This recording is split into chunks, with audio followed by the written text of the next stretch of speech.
Ég vissi ekkert hvað ég vildi læra en ég ákvað að koma Bifröst eftir að hafa farið óvart inn á kynningu hjá þeim og ákvað síðan að kíkja hérna niður eftir á opnadaginn. Mér fannst svæðið ótrúlega heillandi og þetta búa á campus, fara að flytja út frá mamma og pappa, reyna þess að standa á einn fótum og leið og ég kom hingað þá bara maður labbaði hérna úti og það byrjuði allir að segja hæ og ég kom með, 50 add á Facebook eftir 4 daga eða eitthvað, þannig að það eru allir gett góði vinir og bara eina bestu ákvörðun sem ég tekið held ég.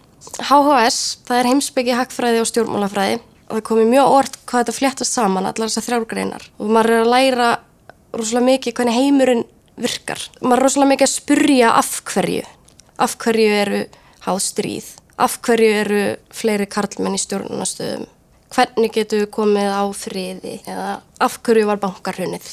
Ég held allavega að ég sé orðin töluvert víðsýnni. Já, ég skil betur hvað er að gerast. Ég get hort á fréttir og ég skil hvað er í gangi. Háskólinn á Bifröst. Hvar sem þú ert.